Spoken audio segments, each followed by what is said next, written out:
What's up guys? Today's adventure nga pala ay kasama natin ang ating mga kaibigan ng Napadaan Channel. At syempre para mag food trip na rin, kaya ano pang hinihintay nyo? Let's go!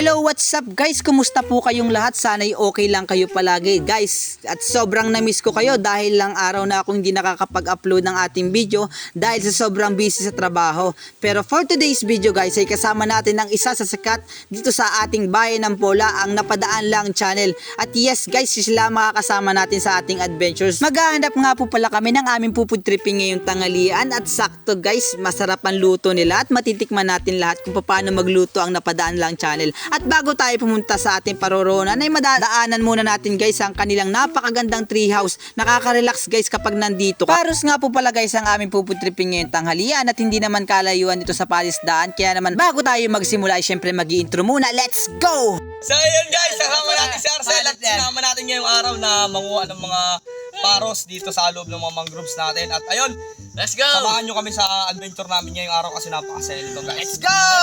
Ang mga sign nga po pala para malaman may laman ng isang paros ay kapag may nakita kang butas na medyo pahaba ay siguradong may laman yan at dudukutin mo lang yan guys, pero alalay lang guys, talaga napakahirap itong kunit, medyo malalim, kailangan mo lang siya talagang dukutin hanggang sa may maramdaman kayong matigas ay sure na paros yun. Medyo malaki na nga po pala ang tubig or tawag dito sa aming pagpunta, kaya naman guys ay sobrang nahihirapan kami sa pagkuha, kaya ang ginagawa namin guys ay tinutusukan namin yung amin nakikita ang butas para matandaan namin kung nasa na yung sunod guys. Sobrang nga po palang lalaki ng mga paros dito sa tubig alat kumpara mo sa mga paros dito sa tubig tabang. Sa inyo ba guys, malaki rin ba ang paros sa inyo? Paki-comment na lang guys. Guys, ang laki ng atin nakuha. Tawag nila dito yung paros. Ito, labit mo tal. Yan. Ito guys, natin nakuha, marami-rami na to. Wait lang. Sarap nito mamaya. Nagpapasalamat nga po pala ako guys kasi lumaki kami sa hirap pero mayaman sa kalaman kung paano mamuhay dito sa probinsya nang hindi ka gumagamit at gumagastos ng malaking pera para lang sa pambili mo ng pagkain at ulam. Kayo ba guys, naranasan nyo na rin ba ang ganitong buhay? Kahit ano, basta legal, kahit mahirap, pinapasok nyo basta wala kayong tinatapakan at napaperwish yung tao. Kasi guys, normal lang naman talaga sa tao makaramdam ng problema at hirap. Wag lang kayong susuko at lagi kayong mananalig sa Panginoon guys, hindi kayo papabayaan niya. Balik na tayo guys, sa part na to guys ay marami-rami na tayo nakuha at hindi rin magpapalampas guys ang ating kulit na sa napadaan lang. Yan guys, ano kami nakuha? Ito, tikas.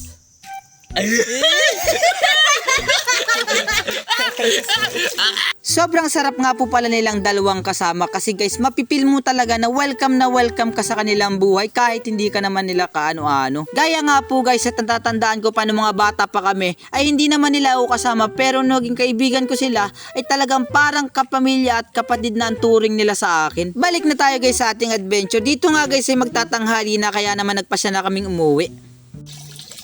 Medyo tanghali na, kaya magutom na din. So, lulutuin namin itong huli namin. Ito guys, ang akin nakuha.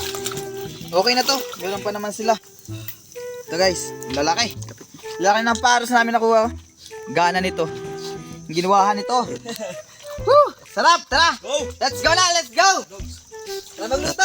Nagpasya na nga po pala kaming umuwi pabalik sa kanilang Palisdaan at sa kanilang treehouse at marami-rami na rin guys ang amin nakuha at syempre atin itong lulutuin. At ngayon guys ay matitikman na natin kung paano ba talaga kasarap magluto ang ating kaibigan na si Paring Bill. Pagkarating namin guys sa kanilang Palisdaan ay agad kami nagpaliyab ng mga kahoy para naman mapakuluan na natin yung mga nakuha nating paros. Pagkasama ko nga po pala sila guys, sinaalala ko kung paano kami magkulitan at mag-aasaran nung kami 17 years old pa lamang. Mga ilang sandali nga lang guys umapay na itong ating kahoy, kaya naman isinalang na muna natin guys itong ating paros para naman kumulo at matanggal yung kanilang mga buha-buhangin. Sobra po talaga ako namamangga kasi sobrang lalaki ng paros dito sa kanilang lugar dahil sa amin guys ay napakaliliit lamang ng mga paros na nakukuha namin sa ilog. Sa inyo ba guys, malalaki rin ba ang paros sa inyo? Pwede ba paki-comment dyan sa baba at saan lugar kayo naroroon para malaman namin guys. Pagkatapos ng ilang minuto nating pagpapakulo ng ating paros ay eto na guys, at tanggalan natin ng mga balat At huhugasan muna natin guys para naman matanggal yung buhangin at para mas masarap yung ating kakainin paros. Sa part na to guys habang nilalagyan ng tubig ni paring dugong ay takam na akong kainin at hindi na lalayo sa hawig ng talaba guys, kaya naman mukhang masarap talaga ito. Ang kadalasang luto nga po pala namin dito sa ganitong paros ay yung tinola, pero for today's video guys ay, at para maiba naman guys at hindi sinabawan ng ating luto dito ay gagawin nating